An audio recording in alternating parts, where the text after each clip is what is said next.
Buenas tardes a todos, a los colegas que están en Perú o quienes estén acá en California. Buenos días.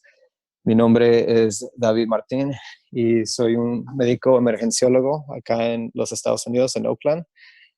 Trabajo junto con mis colegas en Perú. Hemos desarrollado lo que es el primer fellowship de ultrasonido para emergencia y hoy tenemos el gusto de tener una presentación sobre lo que será la ecografía pulmonar en pacientes con COVID y estaremos haciendo una entrevista con la doctora Jafrit Vargas y nos va a contar un poco sobre su experiencia utilizando el ultrasonido pulmonar en los pacientes con COVID, especialmente en el área de Iquitos. Vamos a iniciar la presentación con un resumen de la literatura, de lo que se sabe hasta ahora acerca del COVID y el ultrasonido de emergencia. Y después de eso, la doctora Jafrit Vargas nos hablará un poco más sobre la técnica, pero tengo que recalcar que esta charla será limitada. No estaremos hablando en mucho detalle para personas que no tienen gran conocimiento sobre ultrasonidos. Sí recomiendo que sea importante buscar otros recursos. Les daremos más información, pero obviamente esto va a ser un resumen más que nada y no una charla exhaustiva de la técnica para ultrasonido pulmonar. Además de esto, veremos los hallazgos ecográficos de pacientes con COVID y unos puntajes propuestos por la doctora Vargas en cómo incorporar esto en su práctica. ¿Ok? Bueno, iniciamos primero con el primer artículo que fue publicado en términos del ultrasonido pulmonar en pacientes con COVID. Esto fue primero visto en China, obviamente donde inició la pandemia, y fue publicado por un colega, Peng, en una cohorte de 20 pacientes en China. Ellos utilizaron el ultrasonido para poder comparar los hallazgos encontrados por tomografía y ultrasonido para poder correlacionar esos hallazgos, y fueron visto que realmente había un alto nivel de correlación, y además comenzaron a ver unos hallazgos únicos o patologías virales que habíamos visto anteriormente con otras patologías virales pulmonares, los cuales eran engrosamiento de la pleura, líneas bifocales, algo que veremos más allá, especialmente la doctora Jafrit Vargas hablará un poco más en eso. Además, ellos vieron que también correlacionaba bien el ultrasonido pulmonar para ver los cambios en términos de gravedad de enfermedad. Según después de ese artículo, se publicó otro por Juan. Eso fue en otra cohorte de pacientes en China. También fueron 20 pacientes, en cuales los 20 pacientes también solo hicieron tomografía a esos pacientes y correlacionaron los hallazgos entre la tomografía y el ultrasonido. Fueron vistos que la mayoría de los pacientes tuvieron lesiones en las partes inferiores y inferiores de los pulmones. Es lo que vemos aquí. 15 de los 20 tuvieron lesiones todas en la parte inferior del pulmón. 15 también tuvieron lesiones inferiores en el lado izquierdo. Por lo cual, cuando hablamos de dónde queremos enfocarnos para la ecografía pulmonar, queremos tomar en cuenta estos hallazgos, y vamos a ver mayor rendimiento cuando nos enfocamos en las áreas posteriores y inferiores de los pacientes. Además, este mismo estudio también demostró ese mismo alto nivel de correlación entre los hallazgos por tomografía y por ultrasonido. Vemos aquí un ejemplo de un paciente dentro de esa cohorte de 20 pacientes, en cual vemos la lesión claramente en la tomografía, y esa misma lesión correlacionaba con la lesión pulmonar. Y vemos que cuando se ve mayor la lesión en la tomografía, vemos que también se ve mayor esa lesión por ultrasonido. Además, esto ya también se había publicado antes de la época de COVID. La ecografía se ha conocido como una forma de poder evaluar pacientes con ARDS de una forma previa, y este estudio comparó básicamente pacientes con síndrome respiratorio agudo y las diferentes modalidades, las cuales eran la radiografía y la tomografía. En este estudio ellos vieron que realmente el ultrasonido pulmonar tenía mucha mejor sensibilidad y especificidad que la radiografía y un alto nivel de correlación con los hallazgos tomográficos. Bueno, en base a todo esto, hemos visto que diferentes grupos a nivel global han comenzado a desarrollar diferentes formas en cuales ellos pueden incorporar estos hallazgos ecográficos en pacientes con COVID desde el área de triaje para poder identificar a pacientes de forma oportuna, especialmente en el inicio de la pandemia cuando no teníamos acceso a pruebas rápidas o pruebas confiables o a pruebas en sí. Esto fue utilizado o sigue siendo utilizado de una forma para poder identificar pacientes en alto nivel de riesgo y colocarlos en un área de la sala de emergencia en cuales estén alejados de otras personas que quizás no tengan ese mismo nivel de riesgo para poder minimizar la exposición y también agilizar el tratamiento de ese paciente en la sala de emergencia. Además de eso, los italianos han publicado un reciente estudio en cual ellos tratan de utilizar los hallazgos que vemos ecográficamente en pacientes con COVID y correlacionarlos con la probabilidad de que ese paciente tenga COVID. Igual, es bastante información en esta tabla, pero por lo menos lo que quiero recalcar aquí es que hay diferentes patologías que sí pueden también presentar con los mismos hallazgos y tenemos que tomar en cuenta el paciente en sí, con la clínica y con también los diferentes, diferentes cosas que podemos ver por ultrasonido, además de nomás los pulmones para poder identificar realmente el riesgo de ellos. Y eso es lo que nos va a hablar un poquito más la doctora Vargas. Entonces, con eso, ya... Perdón, tengo que cambiar aquí esto.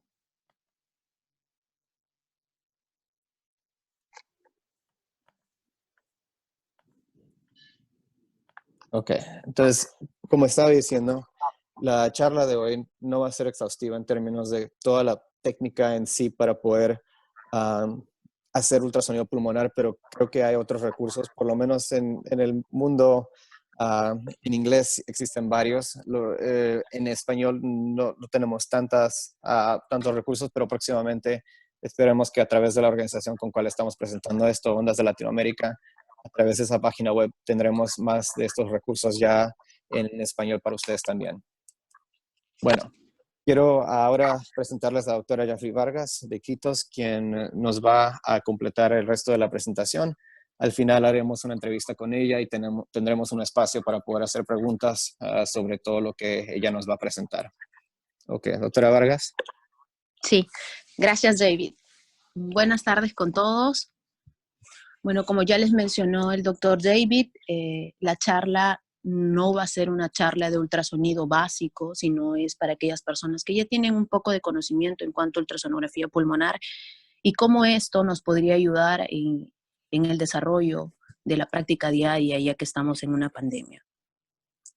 Bueno, en cuanto a la técnica a utilizar, primero vamos a ver en cuanto a qué transductor sería el ideal para poder escoger para evaluar pulmón en los pacientes. Tenemos 3 tipos de transductores. El transductor lineal es un transductor de alta frecuencia que permite una excelente visualización de estructuras superficiales y que generalmente es usado para poder colocar catéteres venosos centrales, porque permite la visualización de estructuras muy superficiales. Alcanza una profundidad de 4 a 6 centímetros, por lo cual en la experiencia que he tenido no me permite mucho visualizar lo que es el parenquima pulmonar, por lo cual para mí no sería ese el ideal. También existe otro transductor microconvexo de baja frecuencia que permite ver estructuras mucho más profundas y que lo usan comúnmente en lo que es ecocardiografías. El inconveniente que he tenido con este transductor es que me genera mucho artefacto y por ende no sé si el artefacto que estoy viendo es el artefacto producido por la lesión en el pulmón o si es netamente por el tipo de transductor. Por lo cual al inicio yo usaba los 3 transductores, pero poco a poco fui ganando experticia más con el transductor que para mí el de elección sería el curvilíneo. Este transductor es un transductor convexo de baja frecuencia, entre 1 a 5 MHz, que permite visualizar estructuras más profundas que van desde 6 centímetros hasta 20 centímetros, lo cual me permite visualizar muy bien lo que es la pleura y también el parénquima pulmonar, que es lo que me interesa. Siguiente. Ok, entonces aquí ya visualizamos por ultrasonido cómo se ve un pulmón y como les mencionaba, la profundidad que vamos a utilizar para poder hacer el escaneo pulmonar va a depender del tipo de paciente en el cual estemos. Por lo general, en aquellas personas de un índice de masa corporal dentro de la normalidad, la profundidad va muy bien entre 10 a 12 centímetros. Pero si tenemos un niño, su tejido celular subcutáneo es mucho más fino, la piel es más delgadita, por lo cual la profundidad aquí variaría. Le damos menos profundidad y vamos a poder observar mejor la estructura pleural. Y en el contexto de que sea una persona muy obesa, darle mayor profundidad. Yo he llegado a obtener hasta profundidades de 18 centímetros en personas que son muy obesas. Entonces, esto más o menos es un promedio de cuánto debe ser la profundidad para poder visualizar las estructuras que queremos ver, pero siempre va a haber una variación dependiendo del tipo de paciente en el cual nos estemos enfrentando. Siguiente.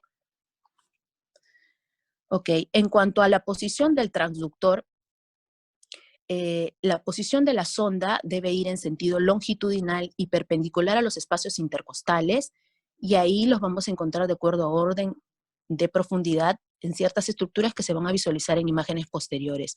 Pero el transductor tiene que ir en orientación a la cabeza del paciente. Siguiente.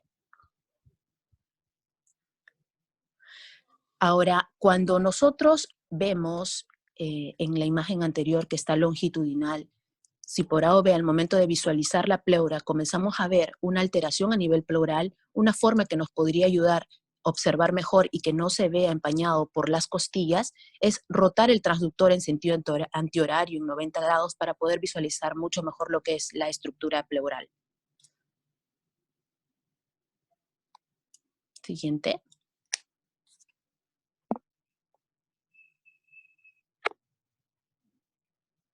Ok, en cuanto a las zonas a evaluar, nosotros lo hemos dividido en 6 zonas.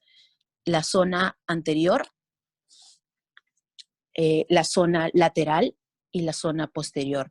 La zona anterior va a ser paraesternal, tanto del lado derecho o del lado izquierdo, de acuerdo a lo que vayamos a evaluar. Si comenzamos por el lado derecho, paraesternal derecho, por encima de la mamila va a ser la zona 1, por debajo de ella la zona 2. En la parte lateral va a ser el punto de corte, más o menos la línea axilar media, el cual igual dividimos en dos, una parte superior y una parte inferior, y en la zona posterolateral igual se divide en dos zonas, en una parte superior y una parte inferior. Siguiente. Ok.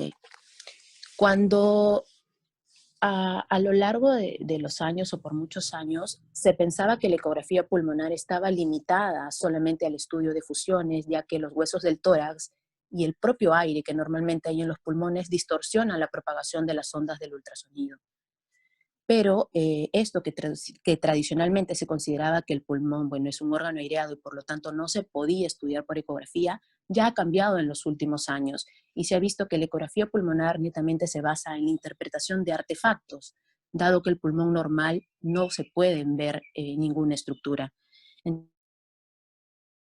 Hay en el pulmón, más artefactos vamos a ver.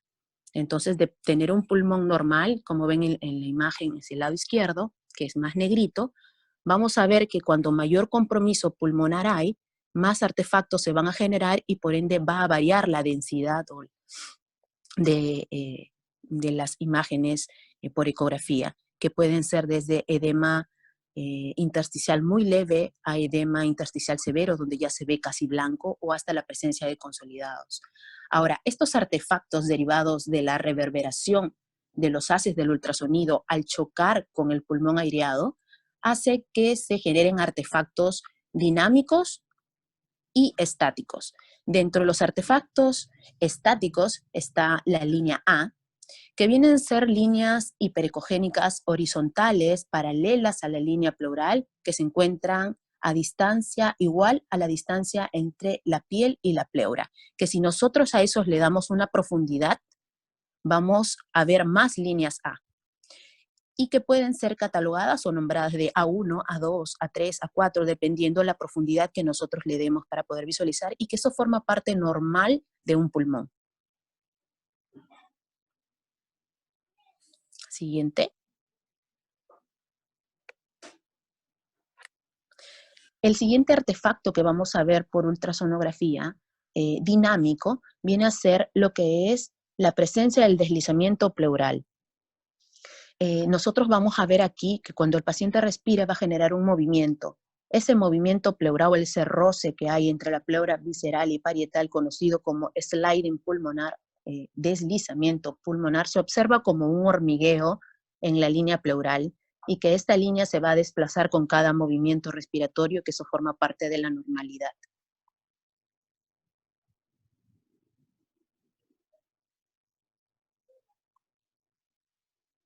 Siguiente. Ok. Entonces, dentro de los hallazgos normales que vamos a encontrar nosotros por ecografía, es la visualización de la línea A y el deslizamiento de la pleura. Siguiente.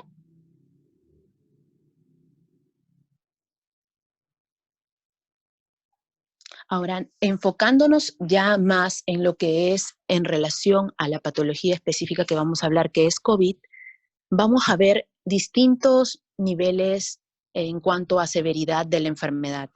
Esta experiencia fue ganada en el prehospitalario y ver esto en el ambiente hospitalario es muy raro, pero estas imágenes fueron sacadas de pacientes que se guiaron en el prehospitalario y que se les dio seguimiento hasta el alta. Lo primero que vamos a visualizar, o una de las primeras lesiones que tiende a aparecer, aquí ya forma algo de lo patológico, que son las líneas B.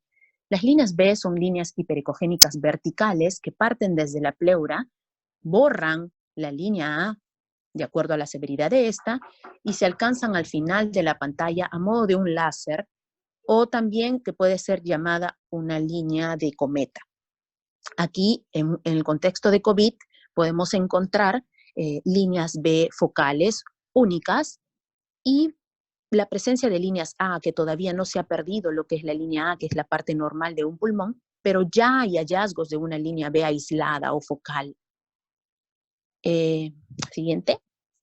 Conforme va progresando la enfermedad, estas líneas B únicas ya se hacen líneas B no coalescentes, que pueden tener un diámetro de distancia entre una de 7 milímetros, en otros de 3 milímetros, pero aquí ya vemos una característica que la pleura ya no es normal. Hay engrosamiento pleural, la pleura se vuelve irregular, está más engrosada o incluso muchas veces fragmentada. Y conforme progresa la enfermedad, en la siguiente diapositiva, esta línea B no coalescente ya se hace una línea B coalescente. Aquí ya se pierde esa distancia de 3 milímetros o 7 milímetros que había entre línea B, aquí se hace ya difusa. Y no solamente ya se hace difusa, sino que comenzamos a observar lo que son mayor alteración a nivel de la pleura. La pleura se hace mucho más gruesa, mucho más anormal y mucho más fragmentada. Y como verán, ya se hace como que el aspecto de un tejido es más difuso, ya no se ve esas líneas B aisladas, ya todo se engruesa. Siguiente. Bueno, aquí esta es la visualización de una imagen de un paciente. Como pueden visualizar hacia el lado izquierdo, estamos enfocando lo que es la zona 4, donde comenzamos a ver el engrosamiento de la pleura y la aparición de una línea B. No que en el contexto del paciente, de tener la clínica de COVID y encontramos un hallazgo así, podríamos asociar de que ese hallazgo podría estar relacionado a esta enfermedad. Siguiente. Aquí podemos ver también otro paciente la misma zona, donde vemos aquí ya que la línea B ya no solamente se hace focal, sino que ya se hace más difusa, pero aún no se ha perdido lo que es la presencia de la línea A, aún todavía hay preservación de ella, pero ya hay un compromiso pulmonar más importante.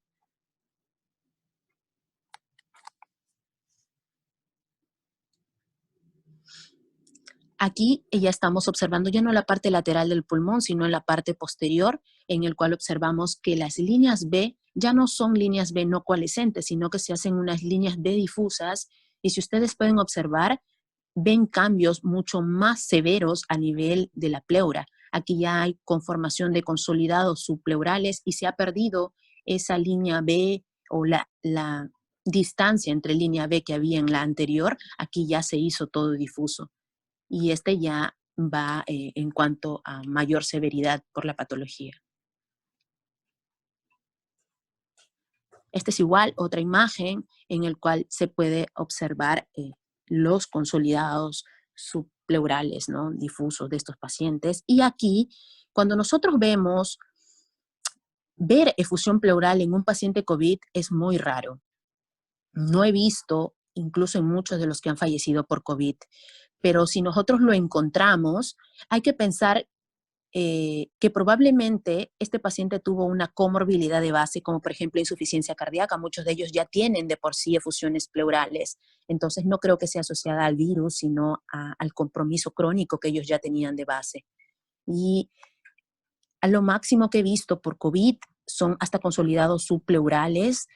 Ver consolidados probablemente va a depender mucho de la severidad. Puede haber consolidados o hepatización pulmonar, pero si eso lo vemos en la evolución de un paciente que ya está hospitalizado, yo podría pensar que probablemente haya una coinfección asociada y en el cual allí nos ayudaría mucho lo que es la procalcitonina para poder identificar si solamente es una lesión ocasionada por el virus o que ya hay una infección agregada. Siguiente. Ok, entonces, ¿cómo nos podría ayudar esto en el día a día que nosotros estamos en los servicios de urgencia y queremos instaurar quizá el ultrasonido como parte de la ayuda al diagnóstico y poder identificar pacientes que puedan tener lesión pulmonar y que estamos enviando a la casa? Entonces, aquí uno de cómo diferenciar entre las distintas patologías con patrones intersticiales. Aquí lo más característico es en aquellos pacientes que tienen insuficiencia cardíaca. Cómo poder diferenciar que podría ser COVID o que simplemente podría ser una falla cardíaca descompensada que viene por congestión pulmonar a la emergencia. Entonces, vamos a ver que aquí no solamente nos vamos a enfocar en lo que es pulmón. Cuando nosotros tenemos pacientes con comorbilidades de base, podríamos orientar a un triple escaneo, ya no solo enfocarnos en pulmón, sino también ver corazón y vena cava inferior, ya que la vena cava se correlaciona muy bien con la presión en la aurícula derecha.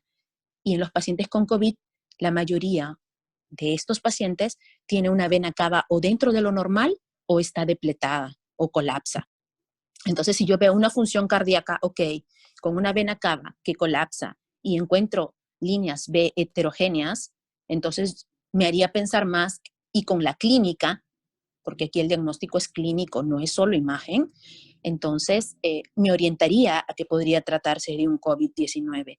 Pero si yo tengo un paciente que no tiene clínica, que viene por insuficiencia respiratoria, veo una función cardíaca deprimida, veo una cava dilatada, entonces yo no voy a pensar y que las líneas B son difusas y no es heterogéneo, sino que es homogéneo, entonces me iría a pensar más que se trata de un problema de una falla cardíaca descompensada. Entonces, en la siguiente diapositiva, vamos a visualizar que las líneas B, tanto por falla cardíaca como COVID, son muy diferentes. Vemos que aquí las líneas B, si bien han perdido esa diferencia de distancia de 3 milímetros y se ha hecho muy difusa, aquí la pleura todavía no es irregular, es homogénea, a pesar de que es difuso todo. En cambio, en las lesiones por COVID, si bien podemos encontrar desde lesiones focales hasta lesiones difusas, aquí hay un compromiso muy, muy severo de lo que es la pleura. Aquí vamos a ver la pleura irregular, la pleura engrosada o muchas veces fragmentada, y no es homogénea las líneas B, sino que es heterogéneo. Entonces creo que esa podría ser una ayuda diagnóstica de cómo diferenciar una de otra. No solamente enfocarnos en pulmón, sino que en aquellos que sospechamos que podría tener algo o que de base tenga ya una comorbilidad o que tenga insuficiencia cardíaca ya de base, podríamos el triple scan ayudarnos en este tipo de pacientes. Entonces, ¿cómo la ecografía puede ser utilizada para medir la progresión de la enfermedad? Hay múltiples artículos en el cual dividen en varios segmentos el pulmón. A mí me gustó este, en el cual lo usé en la parte del prehospitalario aquí en Iquitos y también en muchos pacientes del hospitalario. Y lo dividí, o bueno, se divide en 6 zonas. Como ya los había mencionado anteriormente en las imágenes anteriores, la zona superior, que es la zona 1, la zona inferior anterior, zona 2, la parte lateral, zona 3, lateral inferior 4, y la parte posterior 5 y 6. Lo mismo para el otro segmento. En total se van a evaluar 12 segmentos pulmonares, 6 derechos y 6 izquierdos. Siguiente. Entonces, una de las propuestas que yo comencé a crearlo y a ver en el día a día en los pacientes que manejaba en el prehospitalario antes de que salga de control todo lo de COVID aquí en Iquitos, comencé a ver hallazgos de cómo iba la progresión de la enfermedad en muchos pacientes y comencé a darles un puntaje que no hay todavía ninguna revisión de cómo puntuar esto, pero que a mí en el día a día me ha servido para poder estratificar a los pacientes y ver qué paciente se podría beneficiar de ir a casa y qué paciente debería ser hospitalizado a pesar de no tener hipoxemia. Entonces aquí le asignamos un puntaje a cada zona de las que había dividido 6 en cada segmento pulmonar. Y vemos, puntaje 0 va a ser aquella en el cual yo vea, si me voy a la zona 1 anterior, solamente veo líneas A y solamente deslizamiento pleural, ese va a 0 puntos. Y si veo todo en las 12 zonas, entonces ese es un pulmón sano, un pulmón normal. Se le asigna un punto en aquella en el cual yo veo una línea B focal o no coalescente con una línea pleural engrosada, irregular o fragmentada. Y de acuerdo al segmento les voy dando la puntuación de 1, ¿no? Si hay en los 12 segmentos, les voy a dar 12 puntos. Ahora, ¿quién recibe 2 puntos? Recibe 2 puntos aquellos que tengan una línea B coalescente, que son esas líneas B difusas, en el cual ya vemos que hay consolidados subpleurales y que automáticamente aquí ya no es necesario poner pleura irregular o engrosada porque de por sí ya hay, o sea, por el mismo compromiso, la severidad, ya hay cambios a nivel pleural. Y 3 puntos van a recibir aquellos que ya tengan consolidados pulmonares claros o hepatización pulmonar, como muchos lo llaman. Y si encontráramos por ahí efusión pleural, como les mencionaba, a lo máximo que yo he visto en COVID es hasta 2 puntos. Si yo veo un 3, pensaría, como muchos de los que han recibido, muchos pacientes aquí en Loreto, aún estando en su fase virémica, han recibido pulsos de metilprednisolona y lo único que han llegado es a que tengan infecciones no solo por el virus, sino infecciones asociadas por bacterias, hongos, entre otros. Entonces, si yo veo un consolidado pulmonar con un pulmón muy hepatizado, puede ser que por la misma enfermedad es demasiado severa y que esos probablemente terminen falleciendo o es que tienen una coinfección asociada. Y como les mencionaba en las diapositivas anteriores, aquí nos serviría mucho lo que es la procalcitonina. Siguiente. Entonces, como en la imagen anterior, veíamos que se dividían los segmentos en 6 zonas, tanto para el lado derecho como para el lado izquierdo, y se le da puntuación. Entonces, la puntuación máxima que van a recibir es de 36 puntos, que como les mencionaba, llegar a un 3 es muy difícil y hay que pensar en otra patología asociada. Bueno, aquí lo que se hizo fue la interpretación del puntaje pulmonar en base a la experiencia que hubo en el prehospitalario y que muchos pacientes tenían lesión pulmonar, pero no estaban hipoxémicos, tenían saturaciones 98, 99%, y pues en el día a día, cuando el 18 de marzo, cuando se dio los primeros casos aquí, ¿qué hacer? Entonces se le hizo seguimiento a estos pacientes y a las 48 horas veía cómo estas lesiones progresaban. Y yo decía, ¿qué hago? El tratamiento aún no estaba establecido, todo era experiencia de China, que fueron los primeros casos que se dieron ahí, y bueno, y decidí iniciar un tratamiento, y bueno, más adelante en las diapositivas les voy a comentar cuál es la experiencia que tuve en cuanto al tratamiento, que en realidad es controversia todo, pero sí me sirvió el ultrasonido para poder catalogar o estratificar entre estos puntajes que van a ver aquí. Aquellos que encontraban lesiones leves o una puntuación menor de 8 se catalogaban como leves. De esos, ninguno requirió hospitalización del grupo que seguí. Todos se sanaron, todos los pulmones quedaron ok, y fueron dados de alta en la prueba rápida con el anticuerpo de IgG. También se vio muchos pacientes que tenían puntaje entre 8 y 16 que eran catalogados de moderado por ultrasonido, pero no estaban hipoxémicos, al menos no por pulsosimetría. Entonces, pero que en la evolución muchos de ellos llegaban en los días posteriores a ser hospitalizados y a requerir soporte oxigenatorio. Entonces es por eso que yo pongo énfasis en este grupo. ¿Por qué? Porque muchos de ellos o muchos de estos pacientes están llegando a los servicios de emergencia sin ningún estudio de imagen, que saturan muy bien, pero si ustedes le hacen un ultrasonido, tienen una puntuación alta. Y si a eso asociamos las comorbilidades, factores de riesgo que estos tienen, estos pacientes no deberían ser enviados a la casa. ¿Por qué? Porque en 48 a 72 horas van a regresar, pero van a regresar ya graves, van a regresar de frente para terminar en un ventilador mecánico. Y probablemente su puntuación ya no va a ser 8 o 10, va a ser más de 16.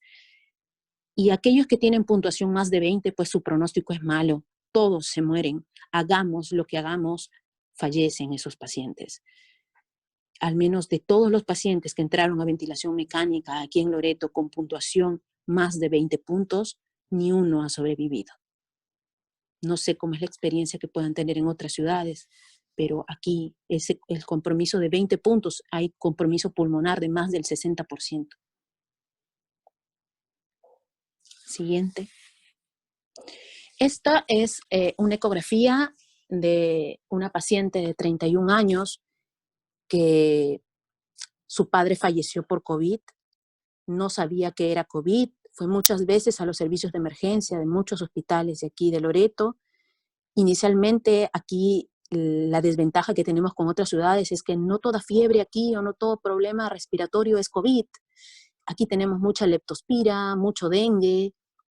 Entonces, inicialmente el paciente fue catalogado de que pudo ser dengue, luego en la evolución se le dijo que también podía ser leptospira.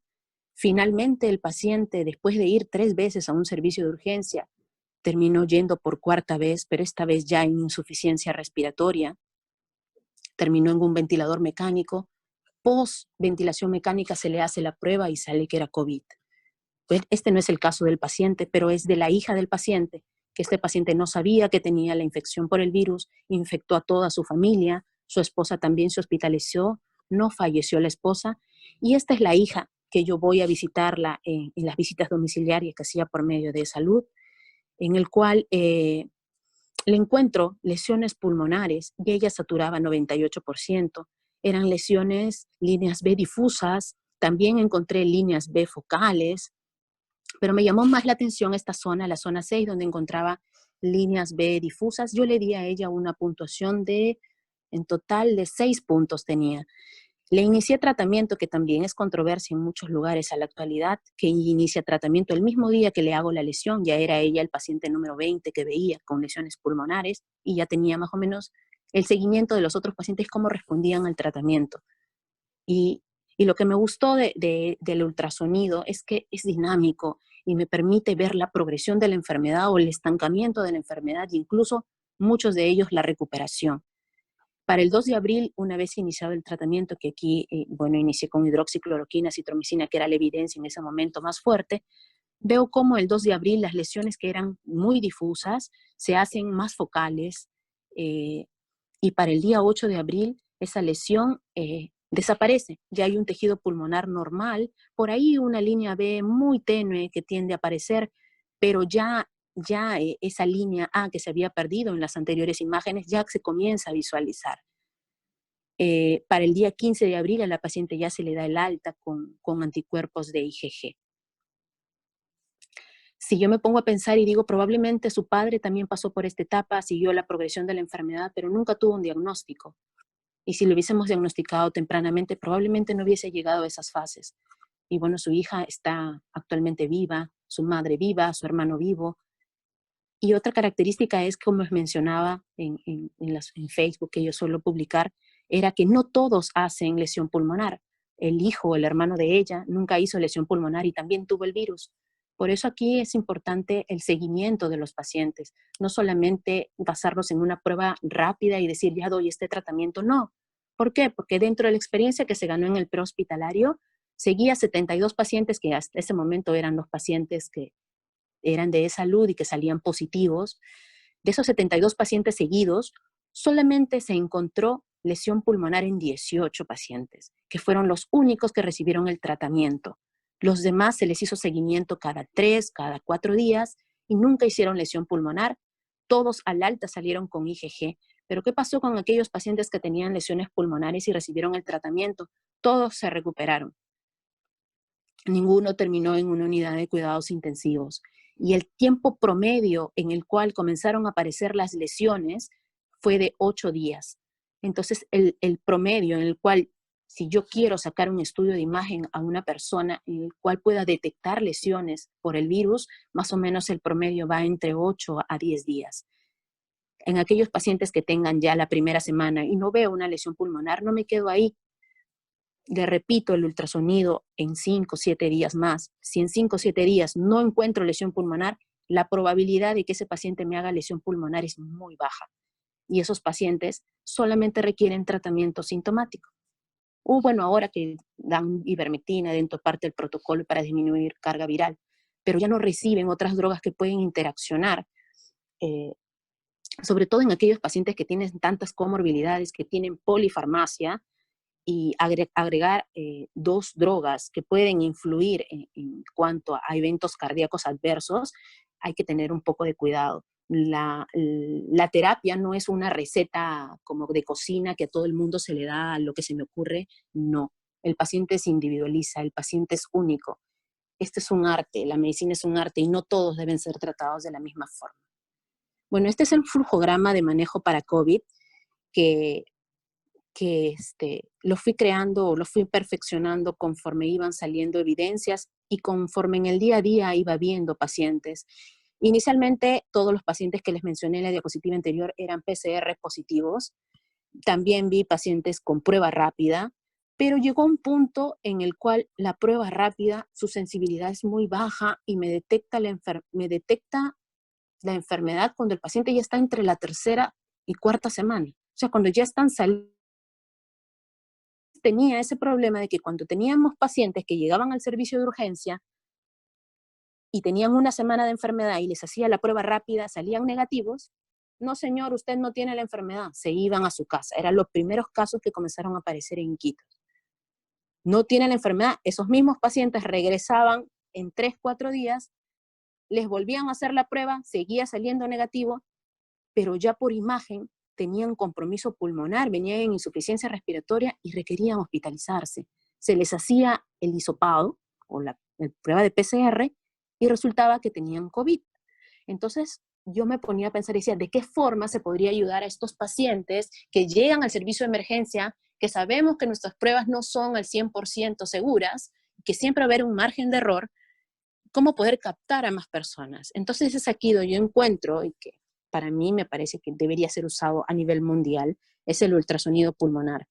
Es inocuo, te permite catalogar mucho, te permite estratificar al paciente, tiene muchas ventajas. Entonces aquí yo veía el paciente que era COVID positivo, ya sea por PCR o por prueba rápida, o en aquel paciente que yo sospecho de COVID, a quien yo catalogaba como paciente sospechoso, aquel paciente que tenía tos, dolor de garganta, dificultad para respirar o congestión nasal, fiebre, que no se explique por ninguna otra causa y que tenga un nexo epidemiológico. O sea, ahorita en Loreto, de por sí, quien me venga con una clínica muy pequeña, yo lo voy a catalogar de COVID porque se ha desbordado esta patología aquí. Entonces lo primero que vamos a pensar es COVID, pero tiene que estar adecuado a cada realidad de cada ciudad. Entonces, el cual paciente que yo sospechaba le hacía ultrasonido pulmonar. Si el ultrasonido pulmonar era negativo, no significaba que no podía ser, sino que probablemente su tiempo de enfermedad era muy corto y todavía no voy a encontrar lesiones pulmonares.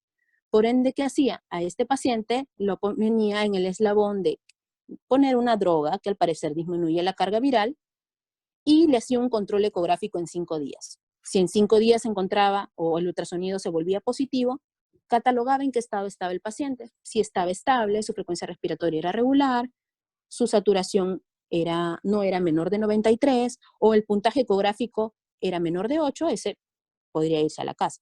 Pero en aquellos que tenían una saturación menos de 93, con un puntaje ecográfico más de 8 puntos y que asociado a eso tenga factores de riesgo como obesidad, diabetes, hipertensión, una enfermedad pulmonar crónica, ya sea secuela de tuberculosis, EPOC, EPID, o que sea un asmático que requiera uso crónico de inhaladores, esos pacientes son los que yo debería tener un poquito más de tino en no enviarlos a la casa. Más aún si tienen una ayuda de imagen en el cual les permita catalogar que si estos tienen más de 8 puntos, así no requieran oxígeno, por lo menos tenerlos en un área de observación e iniciarles tratamiento.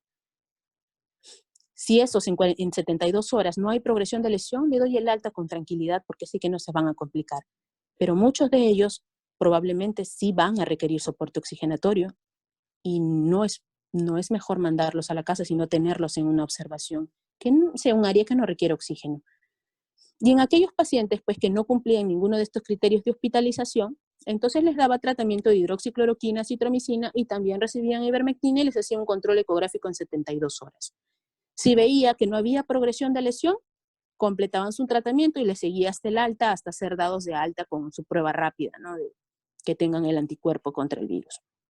Y en el contexto de que tuvieran progresión de lesión a pesar del tratamiento, estos pacientes deberían ser ingresados a un área de hospitalización porque probablemente la droga requieran ya otro eslabón probablemente de corticoides o entre antivirales, no sé, de acuerdo al flujograma de cada país, cómo maneje pacientes COVID. Siguiente. Entonces, el puntaje puede ser utilizado ¿para qué? Uno, para estimar el grado de severidad y poder identificar pacientes con mayor compromiso de forma temprana. Como les decía, hay pacientes con compromiso pulmonar moderado que todavía no están hipoxémicos y si a eso los mandamos a la casa, esos van a regresar en 48 horas de frente a una unidad de cuidados intensivos. Entonces, el ultrasonido me puede servir para poder identificar a este tipo de pacientes y poder darles un monitoreo un poquito más estricto, que tal vez no van a requerir oxígeno, pero sí una área de observación donde podamos tener un monitoreo más constante de estos pacientes y sobre todo si tienen comorbilidades, dado que requieran probablemente de un monitoreo cardíaco, de un EKG y no dar una droga así por así. Ya que hay muchos casos de que prolonga el QT y, bueno, no he visto ninguna muerte todavía por efecto adverso de hidroxicloroquina con acitromicina, pero deberíamos enfocar a individualizar a cada paciente, no estandarizar a todos por igual. Este puntaje también me ha permitido, ¿para qué? Para poder guiar una decisión en cuanto a qué paciente hospitalizar y poder guiar, ya que es dinámico, si hay una respuesta al tratamiento una vez iniciado, ¿no? Y si en la evolución este va a terminar bien o que probablemente va a requerir de una hospitalización.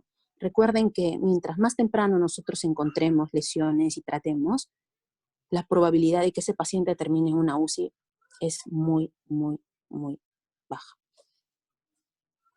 Siguiente. Entonces, en cuanto a la protección del equipo, existen fundas especiales para poder cubrir el equipo. Aquí en Loreto yo no tenía esas fundas y lo que hacía era abrir un campo estéril, un tegader y cubrirlo. Y de esa forma me permitía proteger al equipo y tenerlo en menos riesgo pues, de que pueda yo también infectar a otras personas. Ahora, en cuanto al equipo, Una de las ventajas es que si muchos hospitales tienen diferentes tipos de equipos, pero mientras más complejo y mientras más completo es el equipo, mayor riesgo hay de que para el momento de desinfectarlo. Y me parece que un equipo que sea táctil es mucho más fácil de poder limpiar que un equipo que tiene tantas teclas y tantas cosas que probablemente el momento de hacer la limpieza no va a ser la más idónea o la más correcta y probablemente terminemos infectando a otras personas también. Siguiente. En cuanto a la descontaminación del equipo, bueno, se utiliza una solución para desinfectar el transductor después del uso. Se espera un tiempo de 3 a 5 minutos después de desinfectar para que pueda secar el transductor. Las soluciones comúnmente encontradas en el hospital, y bueno, aquí en Loreto lo que usamos fue alcohol isopropílico, no tenemos amono cuaternario, al menos no en Loreto, por lo cual el equipo se solía desinfectar con alcohol isopropílico. Siguiente.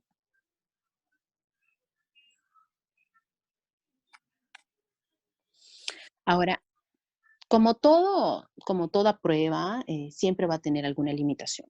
Entonces, una de las limitaciones de la ecografía pulmonar es que no permite identificar lesiones profundas debajo de áreas normales, por lo cual no serviría en algunos casos. Pero la característica de COVID es que la mayoría de las lesiones son periféricas, por ende nos permite captar a la mayor cantidad de pacientes. Otra limitación es que depende de la experiencia del operador. Actualmente no existen suficientes estudios viendo la correlación de hallazgos entre diferentes operadores. Por ende, es muy importante la experticia del operador en cuanto a poder diagnosticar o a poder ser de una ayuda diagnóstica, un apoyo diagnóstico de poder diagnosticar de COVID, pero creo que con 25 escaneos una persona ya se puede hacer experto en esto, si es que previamente ya ha tenido una noción de ultrasonografía básica. Creo que los radiólogos podrían tener ahí mayor impacto. En cuanto al riesgo de exposición al virus, si ustedes comparan en poder desinfectar un equipo de ultrasonido portátil versus un tomógrafo, obviamente el riesgo es mayor en el área de tomografía o en el área de rayos X de que mucha gente se puede infectar por el virus, a diferencia de tener un equipo portátil pequeño a la mano en el cual se pueda desinfectar de una forma más adecuada. Siguiente. En cuanto a los beneficios propuestos de la ecografía pulmonar, bueno, la ecografía, el cual tengo yo pacientes con alta sospecha de COVID en el área de triaje, me va a permitir identificar a aquellos pacientes, va a permitir identificar a aquellos pacientes con signos de alto grado de compromiso pulmonar de forma oportuna y por ende al poder diagnosticarlos voy a poder tratarlos de una mejor manera. Me va a permitir guiar una respuesta al tratamiento por ser un monitoreo dinámico. Otra de las características es la ausencia de radiaciones ionizantes que sí se hace con rayos X y con tomografía. La portabilidad del equipo, que también es muy importante, que permite incluso evitar trasladar a aquellos pacientes que estén hemodinámicamente inestables. Y, por ejemplo, en las UCIs es un equipo que ayuda muchísimo. Como les mencionaba, no conlleva el riesgo de radiación como sí lo hacen las tomografías, en las cuales a muchos pacientes los irradian cada 3, 4 días. He visto personas hasta con 10 tomografías en menos de 15 días. Entonces, yo creo que una u otra imagen no va a cambiar la conducta. Entonces, si yo veo una lesión, la voy a tratar. Y para esto me sirve el ultrasonido porque me va a permitir guiar la respuesta al tratamiento que yo voy a tener con ese paciente y voy a evitar estar irradiando constantemente. Siguiente. Bueno, aquí esta es una foto de todo el grupo de ultrasonido de Perú. Muchos de ellos se encuentran en Lima, o Marquito en Cusco, Andrea y David en Estados Unidos, Arun, que son, bueno, los que crearon el fellow de ultrasonido y nos dieron la oportunidad de que muchos peruanos especialistas en emergencia podamos formar parte también del boom del ultrasonido que poco a poco se ha ido empoderando y se ha convertido como en el estetoscopio del médico del siglo XXI. Siguiente.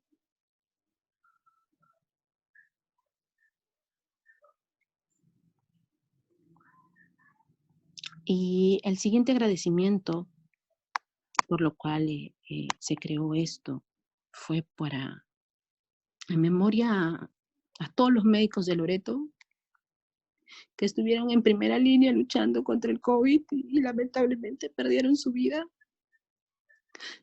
En especial a mi jefe de servicio, el doctor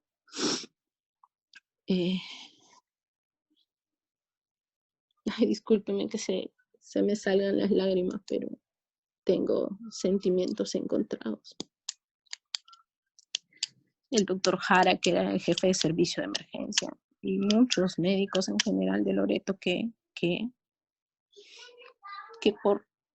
no han sido héroes, sino han sido víctimas de un sistema de salud precario, lleno de corrupción, abandonados por sus gobernantes y que lamentablemente han perdido la vida.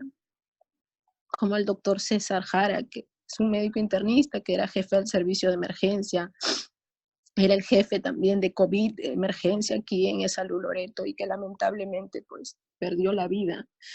Y nunca dijo no, a pesar de estar enfermo. Se recuperó, se fue a trabajar y lamentablemente se volvió a infectar y terminó falleciendo. Y también un agradecimiento para el doctor Luis Quevedo, que es el jefe del departamento del servicio de emergencia, que a pesar de tener comorbilidades y a pesar de tener una edad avanzada, sigue dando frente a la atención de pacientes de salud en la emergencia, que probablemente sea uno de los el único emergenciólogo aquí en Loreto que todavía está de pie, porque todos los demás fuimos infectados. Y en especial también agradecimiento a mi amigo emergenciólogo también, Daniel Cabrera, que se encuentra actualmente en la unidad de cuidados intensivos del Hospital Rebagliati, que también es emergenciólogo, que se infectó también trabajando y tratando de ayudar a otras personas para que puedan sobrellevar esta enfermedad. Y a todos los colegas, y el día de hoy también que me enteré que Luis Panduro, infectólogo del Hospital Iquitos, también se falleció víctima de esta enfermedad. Y nada, a cada profesional que ha dado su vida por ayudar a otros y que me da mucha pena decirlo, pero nuestro sistema de salud es tan precario. Pero fuera de ello, todos los esfuerzos que hacemos por tratar de salvar y de ayudar a otras personas es mayor que el mismo dolor que podamos sentir nosotros en el día a día, porque también somos humanos, también tenemos familia que espera por nosotros. Y ver cómo los colegas fallecen es muy duro. El no tener los instrumentos necesarios, no contar con el equipamiento necesario, ha hecho que ellos pierdan su vida. Y más aún, ver cómo un ministro de salud los cataloga de personas tan iguales como cualquier otro individuo. Nos hace sentir tan deprimente de saber que como una persona que está en una guerra tratando de luchar para salvar la vida de otros, no tenga importancia o no tenga el impacto de poder ser trasladados a otra ciudad donde puedan contar con los recursos de salvarle la vida, y que estas personas fallezcan solo porque el hospital no cuenta con los recursos, no tienen fármacos, no hay oxígeno en los hospitales, y que fallezcan por ello es muy deprimente.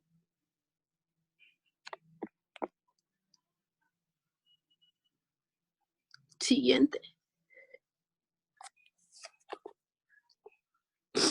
Bueno, aquí los que quieran hacer alguna pregunta, aquí estoy para poder ayudarlos en cuanto a sus dudas y que puedan ustedes, no sé, poder implementarlo en sus hospitales y que puedan captar más gente y que más gente se pueda beneficiar de un tratamiento que en realidad está en controversia, que sirve, que no sirve, todavía no hay nada descubierto. pero lo que sí sé es que si nosotros tratamos lesiones tempranas, la probabilidad de que ellos terminen en un hospital es muy baja. Y más aún en aquellas personas que tienen la enfermedad. A veces la enfermedad mental es mayor que la enfermedad orgánica. Así que no se automediquen, que es lo peor que pueden hacer. Gracias.